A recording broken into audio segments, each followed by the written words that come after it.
जय हिंद मेरे सभी प्यारे दोस्तों। आज हम 29 मार्च 2024 के महत्वपूर्ण करंट अफेयर्स का क्विक रिवीजन करेंगे। जो गौरव कुमार सर के द्वारा क्लास ली जाती है उसका एक फास्ट रिवीजन होगा और इसकी पीडीएफ प्राप्त करने के लिए आप डिस्क्रिप्शन में दिए गए लिंक से जुड़कर इसकी पीडीएफ प्राप्त कर सकते हैं डेली। आइए क्लास स्टार्ट करते हैं। पहला प्रश्न है, हाल ही में समलैंगिक विवाह विधेयक को पारित करने वाला पहला दक्षिण पूर्वी एशियाई देश कौन सा बन गया है? तो पहला दक्षिण पूर्वी एशियाई देश ऐसा कौन सा है? थाईलैंड बना है। थाईलैंड ने अभी हाल ही में संसद में, जो यहाँ का निचला सदन है लोअर हाउस, यहाँ पर विवाह समानता विधेयक को मंजूरी दी है और यह समलैंगिक विवाह को वैध करेगा। जो अधिनियम यह आया है विवाह समानता विधेयक अधिनियम। और यहाँ के प्रधानमंत्री कौन है थाईलैंड के? तो श्रेथा थाविसिन जी यहाँ के प्रधानमंत्री है थाईलैंड के। आगे देखते हैं हम, समलैंगिक विवाह को उससे वैधता मिल जाएगी। जो भी मेल करते हैं या जो फीमेल साथ में रहते हैं या विवाह करते हैं, उन्हें पत्नी या पति ना बोलकर उन्हें केवल क्या विवाहित जोड़ा नाम दिया जाएगा और इसके लिए उनकी एज 18 वर्ष से अधिक होनी चाहिए दोनों की। और अगर बात करें तो इससे उन्हें विरासत में हिस्सा मिलने के लिए वैधता मिलेगी और जो बच्चे होते हैं उनको गोद लेने का अधिकार भी प्राप्त होगा इस अधिनियम से।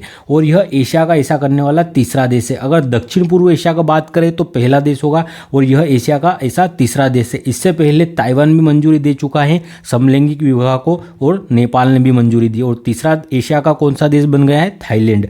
दक्षिण पूर्व एशिया का यह ऐसा पहला देश है और एशिया का तीसरा देश है। भारत के सुप्रीम कोर्ट ने अभी हाल ही में समलैंगिक विवाह को अवैध किया है, अर्थात इसे मान्यता नहीं दी है। थाईलैंड की एक बात करें तो इसकी राजधानी बैंकॉक है और यहाँ की मुद्रा बाहत है और इसे सफ़ेद हाथियों की भूमि या सफ़ेद हाथियों का देश भी कहा जाता है थाईलैंड को।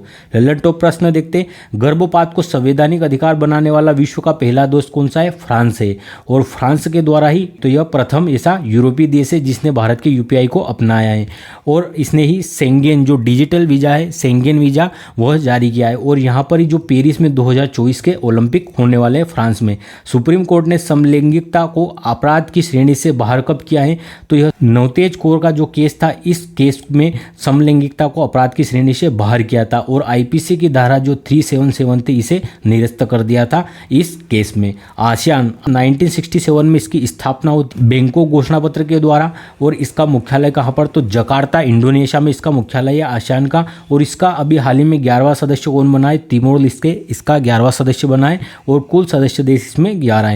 सफ़ेद हाथियों का देश थाईलैंड को कहा जाता है। वियतनाम की राजधानी क्या है? हनोई है। डांग यहाँ की मुद्रा है। इंडोनेशिया की राजधानी जकार्ता। कंबोडिया की नोम पे है। बुर्नोई की बंदरसेरी बागवान। फिलीपींस की मनीला, यहाँ पर अंतर्राष्ट्रीय चावल अनुसंधान केंद्र भी स्थित है मनीला में।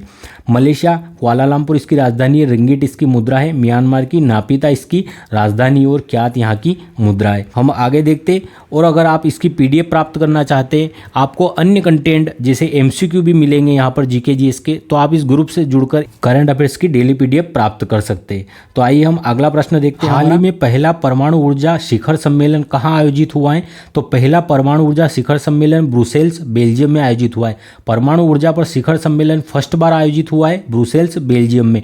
इंटरनेशनल एटॉमिक एनर्जी एजेंसी इसके द्वारा इसे आयोजित किया गया है और इसका मुख्यालय कहाँ पर है? IAEA इंटरनेशनल एटॉमिक एनर्जी का तो वियना ऑस्ट्रेलिया में इसका मुख्यालय है। और इसका उद्देश्य क्या है? तो शांति के लिए परमाणु का उपयोग करना इसका उद्देश्य रहता है और शुद्ध शून्य कार्बन उत्सर्जन का जो लक्ष्य है प्राप्त करने का, उसके बढ़ावा देने या उसे प्राप्त करने के लिए परमाणु ऊर्जा को बढ़ावा देना। ब्रुसेल्स में ही किसका हेडक्वार्टर है? तो नाटो का हेडक्वार्टर मुख्यालय भी कहाँ है? ब्रुसेल्स में। 1949 में इसकी स्थापना होती है नाटो की और इसका हाल ही में 32वां नवीनतम सदस्य स्वीडन बना है। यूरोपीय यूनियन इसका मुख्यालय भी ब्रुसेल्स में ही स्थित है बेल्जियम में। रोम की संधि से इसकी स्थापना होती है यूरोपीय यूनियन की 1955 में और इसमें वर्तमान में 27 देश सदस्य है इसकी और इसकी मुद्रा क्या है? यूरो।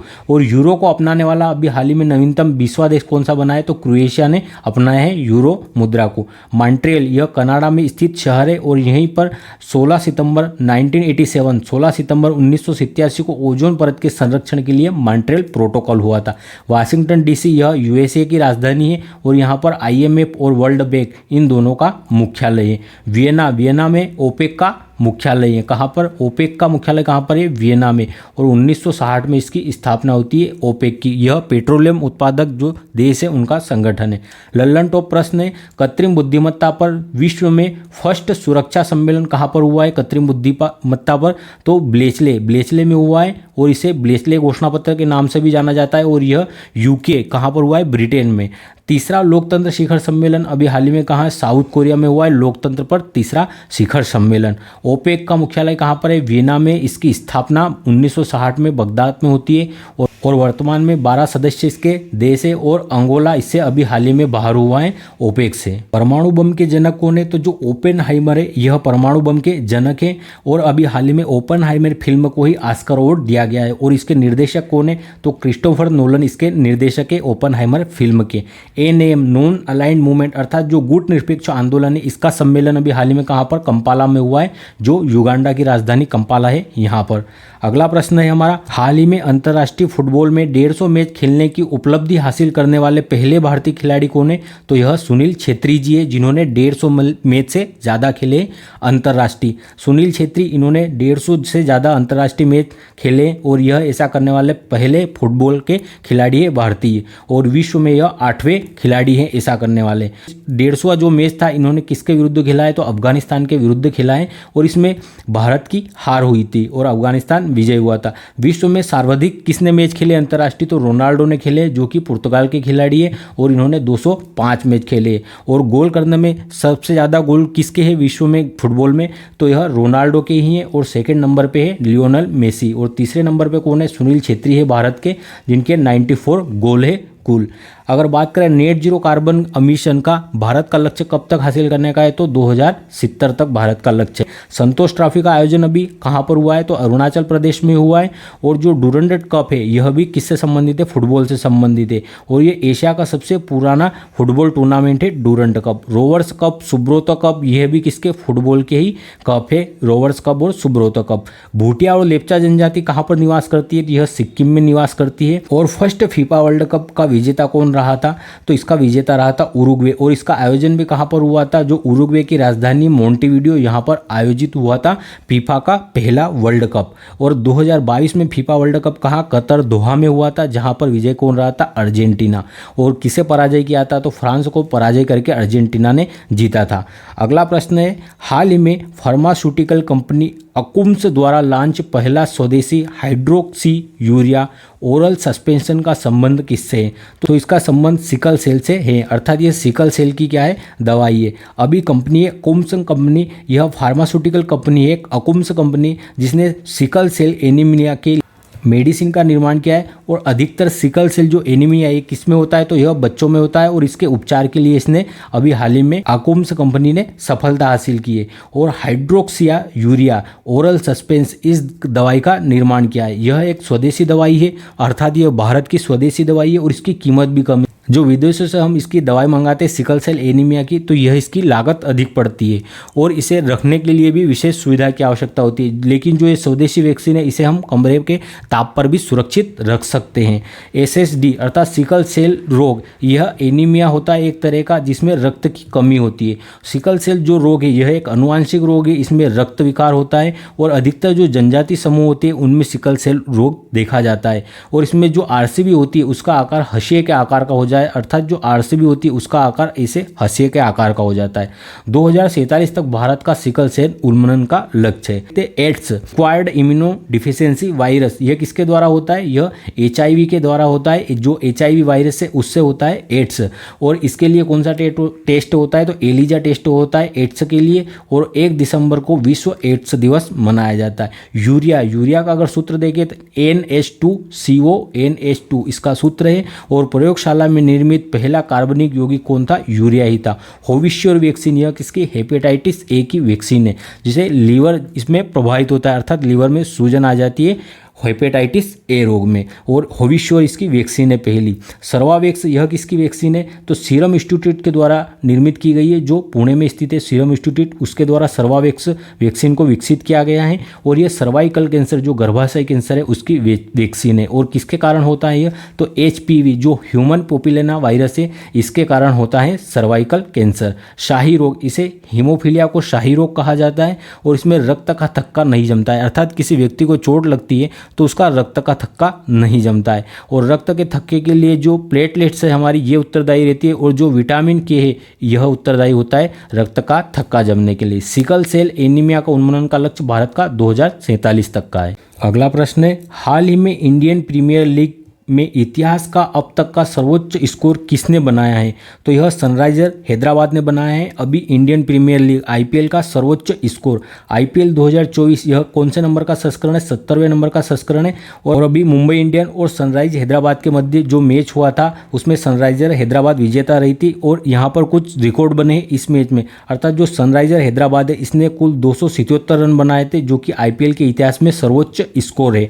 और कुल रन कितने बने थे इस दोनों में, मतलब दोनों पारियों में, तो कुल 523 रन बने थे, जो कि कुल रन सर्वोच्च है, अर्थात 523 रन भी सर्वोच्च है एक मैच में। और T20 के एक में सर्वाधिक रन है यह 523। और इसमें सर्वाधिक छक्के भी लगे, कितने 38 छक्के लगे हैं इस मैच में। और अभिषेक शर्मा ने इसमें 16 बॉल में 50 रन बनाए हैं। लेकिन ये फास्टेस्ट 50 नहीं है, फास्टेस्ट 50 का खिताब है यशस्वी जायसवाल के पास। यशस्वी जायसवाल जी ने 13 बॉल पर 50 रन बनाए थे। लल्लन टॉप प्रश्न देखते, IPL 2024 के सबसे महंगे खिलाड़ी कौन है, मिचेल स्टार्क के। और कोलकाता नाइट राइडर्स ने इन्हें खरीदा है 24.75 करोड़ में। ठीक है, अगला है IPL 2024 का पहला मैच कहाँ पर, चेन्नई में हुआ था CSK और RCB के मध्य, जिसमें CSK विजेता रही थी। T20 में 12,000 रन बनाने वाले पहले भारतीय खिलाड़ी कौन है, विराट कोहली। IPL 2024 का टाइटल स्पॉन्सर कौन है, तो टाटा इसका टाइटल स्पॉन्सर है। अगला प्रश्न, हाल ही में चर्चा में रही फ्रांसिस स्कॉट ब्रिज ढहने की घटना कहाँ पर हुई है, तो यह USA में हुई है। अभी हाल ही में एक जहाज के टकराने से एक ब्रिज ढह गया USA में। तो यह USA के मेरीलैंड के जो बाल्टीमोर स्थान है यहाँ पर घटित हुई है। और इस ब्रिज का नाम था फ्रांसिस स्कॉट ब्रिज। यहाँ पर एक कंटेनर जहाज जा रहा था यहाँ से, तो जो सिंगापुर का जहाज था, जो बाल्टीमोर से कोलंबो की ओर जा रहा था, लेकिन जो मेरीलैंड प्रांत है यहाँ पर इस ब्रिज से टकरा गया, जिससे यह ब्रिज धंस गया है। और यहाँ पर आपातकाल की घोषणा की है इस ब्रिज के टूटने से। लल्लन टॉप प्रश्न देखते, कामागाटो मारू जो प्रकरण है ये कब का है, तो यह 1914 का है। और यह एक जापानी जहाज था जो कनाडा के वैंकूवर बंदरगाह पर उतरने वाला था, लेकिन अंग्रेजों द्वारा उसे पुनः भारत लौटा दिया। और यह बजबज बंदरगाह पर उतरा भारत में, जहाँ पर जो भारतीय थे उन्होंने अंग्रेजों का विरोध किया और झड़पें हुई थी।